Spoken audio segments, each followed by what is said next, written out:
The morning air was crisp, the kind that made joints ache and lungs sting. But Etta Mae Johnson didn't mind. At 73, she had learned to love the way the cold bit her cheeks. It reminded her she was still here. Still walking. Still breathing. Still fighting. She tucked her scarf tighter, gripping the handles of her cart, as she made her way across the parking lot of the Oak Ridge Market. The cashier knew her name. The bag boy always offered to walk her out. Everyone in the neighborhood did. Etta wasn't just Miss Etta. She was a fixture.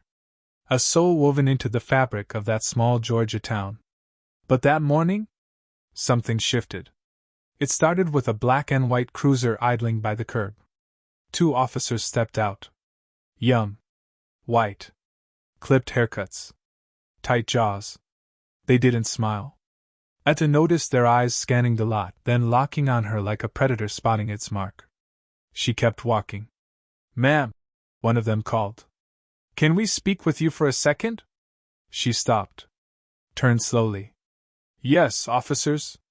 The taller one stepped closer. He didn't greet her. Didn't ask how she was. He held up a phone. "Is this you?" he asked. On the screen was a blurry still from a security camera. A woman, similar build, similar coat, walking out of a store. Etta squinted. "Can't say for sure, baby. Hard to tell with that image." "She shoplifted," the other officer said, his voice sharp. 3 bottles of cough syrup and a prepaid phone. Etta blinked. "Excuse me? Don't play games with us," the tall one snapped. "Security footage matches your description. Witness says you drove off in a silver Camry. That your car?" Etta's lips parted in disbelief. "I drive a blue Buick, sugar. And I haven't stolen a thing in my life." But it didn't matter. One reached for her cart. The other reached for her wrist. She pulled back, stunned. "Wait just a minute! Ma'am, you're resisting." "No, I'm not. I'm telling you." They spun her around. Rough. No gentleness for her bones or her age. The handcuffs snapped shut. Shoppers froze. A woman dropped her milk. A child started crying. Someone pulled out a phone. And Etta? She stood tall. Eyes steady. Voice calm. "You're making a mistake," she said. "A grave one." "Tell it to the judge," the officer muttered. They led her to the cruiser. Slammed the door shut. But not before she said one more thing. "Call my son." The officer laughed. "And who's he gonna be? A lawyer?" "No," she said, locking eyes with him through the window. "He's worse. Much worse." And in that moment, just for a second, he hesitated. Not long. But enough. Because something in her tone didn't match her cuffs. Something about the way she sat, composed, unshaken, felt off. Like maybe, just maybe, they'd arrested the wrong woman. And she wasn't someone they should have messed with. The booking process was cold. Sterile. Indifferent. Etta Mae sat in the holding room, wrists bruised from the cuffs, coat wrinkled from the scuffle. No one offered her water. No one asked her if she needed to sit. They just processed her like a case number. Like a name on a list. Not a human being. Officer Daniels, the younger one, filled out the paperwork with a smirk tugging at his lip. "You people always think you can lie your way out." Etta didn't flinch. Didn't raise her voice. She just asked again. "Did you call my son?" Daniels snorted. "He can wait. First, we get the confession." "I have nothing to confess," she said, clear and firm. He leaned closer. "You know what I think? I think you've done this before. Maybe not here. But somewhere. Old folks think they can get away with it." Another officer, this one older, Sergeant McLean, peeked through the window. He paused when he saw her. Then walked in. "Is this her?" he asked. Daniels nodded. "Matches the security footage." McLean looked at Etta. His eyes narrowed. "You have ID, ma'am?" "In my purse," she said. "Which your partner tossed on the floor of his cruiser." McLean gave Daniels a look. "Go get it." Daniels rolled his eyes but left the room. Etta watched McLean carefully. There was something in his gaze. Not kindness. Not cruelty. Just confusion. Something don't sit right, does it? She asked softly. He didn't respond. When Daniels returned with her purse, he handed it over like it was contaminated. McLean took out the wallet, found the ID, then froze. He stared at the name. Then at her. You're Etta Mae Johnson? He asked slowly. Yes. He turned the ID over. Military family pin on the back. A faded photo tucked in behind, a young black man in uniform, saluting. McLean squinted. Your son's in the service? She looked him dead in the eye. He was. Still is. Special Forces. Daniels scoffed. That mean we're supposed to roll out the red carpet? No, Etta said calmly. It means you better make that call. Daniels opened his mouth to respond, but then the door slammed open. A woman in a cheap blazer and an attitude stormed in. Hi, I'm Assistant DA Lorna Fields, she said without looking up from her clipboard. I reviewed the footage. We're holding her for intent to steal and trespassing. No bail until morning. But, McLean tried. She fits the profile. Witness confirmed. Don't overthink it. Etta stared at her. You never even spoke to me. No need, Lorna said flatly. We have enough. Daniels smirked again. Told you. They led Etta to the cell. Cold floor. Metal bench. No blanket. And as the door clanged shut behind her, Daniels leaned in and said, Hope your son's ready to bail you out. She looked at him one last time. Measured. Controlled. Then she said it. He won't need to bail me out. He's coming to shut this place down. Daniels laughed. But McLean didn't. Because he'd seen that name before. Not in a mugshot. In a medal ceremony. Morning came like a hammer. The fluorescent lights flickered on. Cold. Harsh. No warmth. Etta hadn't slept. Her back ached. Her hands throbbed. But her spine? Still straight. Still proud. She sat on that metal bench like she owned it. Because no one was going to take her dignity. The guard came in, tossed a breakfast tray on the floor. It slid. Stopped inches from her foot. He didn't speak. Just locked the cell behind him with a clank. Outside, the station bustled. Phones rang. Radios crackled. But inside that cell, it was dead quiet, until a shout broke the silence. Where is she? Voices followed. Fast. Urgent. Boots moving quick across linoleum. McLean glanced up from his desk. What the hell? Then he saw him. 6'3". Combat boots. Green Beret insignia. Dozens of ribbons on his chest. Starched uniform, silent fire in his eyes. Master Sergeant Malik Johnson. He wasn't here to argue. He was here for war. Where is my mother? He asked again, louder this time. Daniels looked up from his chair. Scoffed. You must be the decorated son she kept bragging about. Malik's jaw flexed. He stepped forward. Slow. Controlled. Dangerous. You laid hands on a 73-year-old woman with no warrant. No confirmation. No due process. You dragged her out of a grocery store like she was some street criminal. Daniel stood, trying to match his height. He failed. She matched the suspect. We had reason to believe. You had nothing. Malik cut him off. Lorna Fields stepped in again, papers in hand. Sergeant Johnson, I assure you. No, you don't, he snapped. He held up a photo. A screenshot from the store's security cam. This woman is 5'3". My mother is 5'9". This woman has a scar on her cheek. My mother does not. This woman was wearing gray sneakers. My mother was in leather boots. Want me to keep going? Lorna blinked. It's a close resemblance. No, Malik said, voice low. It's lazy profiling. He turned to McLean. You knew. You saw the ID. You saw my name. And you still let them lock her up? McLean's face tightened. I raised concerns. I was overruled. Then you're complicit. Eda's voice echoed down the hallway just then. Calm. Steady. Malik. He turned. The officers moved aside as he walked toward her cell. When the door opened, she stood, slowly, bones stiff but spirit unbroken. He reached for her hands. She winced at the bruises. He did too. Mom! I told them, she said softly. They wouldn't listen. He looked over his shoulder. His voice turned to steel. Get me the sheriff. Now. Daniels laughed, a dry chuckle. You think you can just storm in here, bark orders, and everyone jumps? Malik didn't answer. He pulled out his phone. Dialed. Put it on speaker. Colonel Hastings, he said into the phone. This is Master Sergeant Johnson.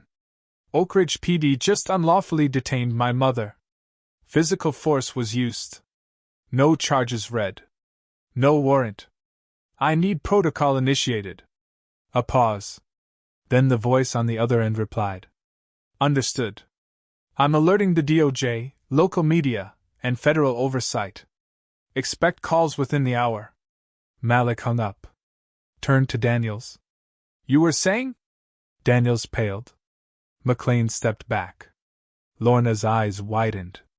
Eda stepped out of the cell. Head high. No, Malik said. Which one of you is going to apologize first? The station turned quiet. Not silent, but tight.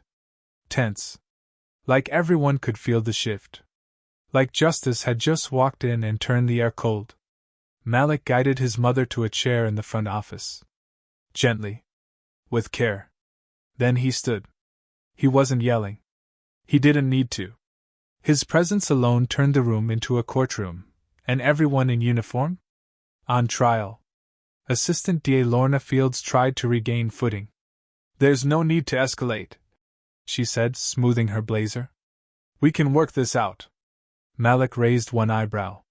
You escalated the moment you locked up an innocent woman without due process. You'll be lucky if all I file is a lawsuit. She opened her mouth to speak, but the front doors flew open. Sheriff Donald Briggs strode in. Tall. Red-faced. A badge that had seen too many decades and too few challenges. What's going on here? He barked.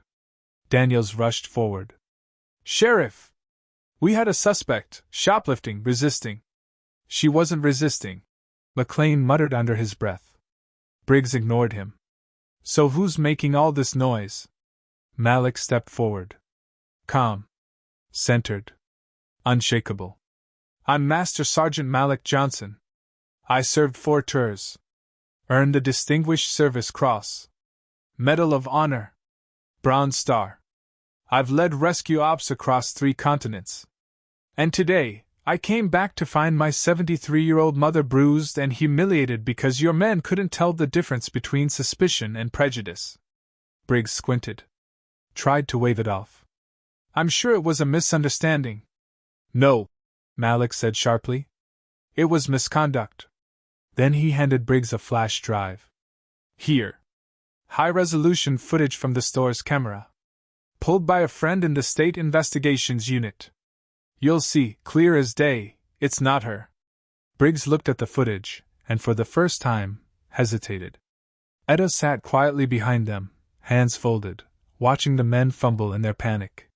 She didn't need to say a word. Her dignity was louder than any outburst. Lorna turned to Daniels. Why didn't you request updated footage? Daniels stammered. I didn't think. That's right, Malik said. You didn't. Then he reached into his folder again. Produced a small laminated ID. It shimmered under the lights, deep green border, gold seal. By the way, he said, voice like gravel, you should have read this. He handed it to McLean. The sergeant squinted. Federal Military Law Liaison. Malik wasn't just a soldier. He was connected, authorized, and protected under military protocol. Lorna's face strained of color. This This could trigger federal review. It already has, Malik said. Colonel Hastings contacted the DOJ. An oversight team is en route. Briggs ran a hand down his face. Listen, we can fix this. No, Etta said, rising from her chair. Her voice was soft, but powerful. This isn't something you fix. This is something you answer for. Daniels looked ready to speak, but Malik stopped him cold. Not a word. Not to her. Not until your badge is in a locker and your gun is off your belt. He turned to the others. Anyone else want to add to this disgrace? Silence. The room shrank. Authority dissolved. The uniforms no longer looked powerful, they looked small. McLean stepped forward, clearing his throat. Ma'am, he said, looking at Etta. I should have spoken up louder. I saw your name. I hesitated. I failed you. Etta studied him. Then gave a single nod. It wasn't forgiveness. It was recognition. You were the only one who paused, she said. Next time, pause harder. And with that, the woman they arrested like a criminal walked out of the station like a queen. 3 days later, the press conference was packed. Camera flashes. Murmurs. Reporters elbowing for position outside the Oak Ridge Police Department. Sheriff Briggs stood at the podium, sweat forming at his collar. He cleared his throat, reading from a prepared statement. We acknowledge that Ms. Etta Mae Johnson was wrongfully detained. An internal investigation is underway.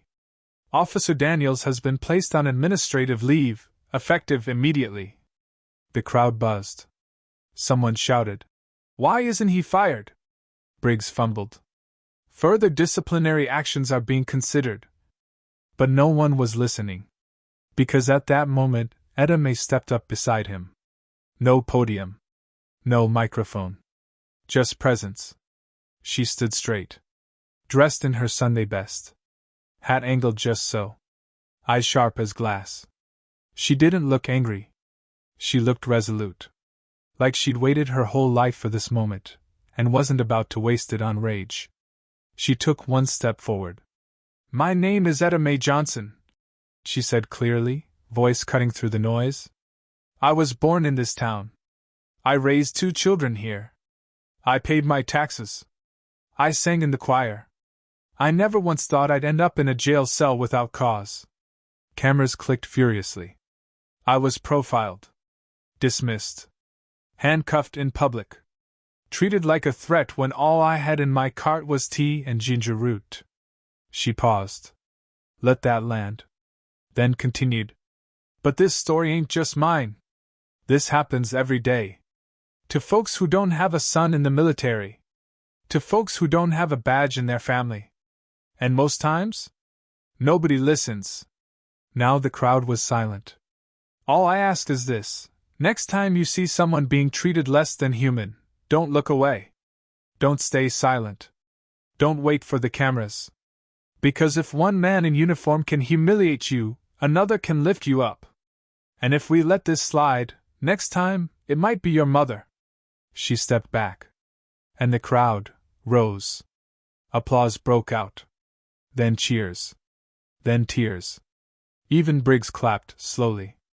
Awkwardly. Malik appeared beside her, hand on her shoulder. He didn't speak. He didn't need to. His presence had spoken volumes already. 2 weeks later, Officer Daniels resigned. No ceremony. No honors. Just a quiet file closure and a letter of reprimand on record. Lorna Fields was reassigned. Transferred out of the county with a public warning on prosecutorial overreach. McLean? Promoted to Community Liaison Officer, his first act, hosting a racial bias training session.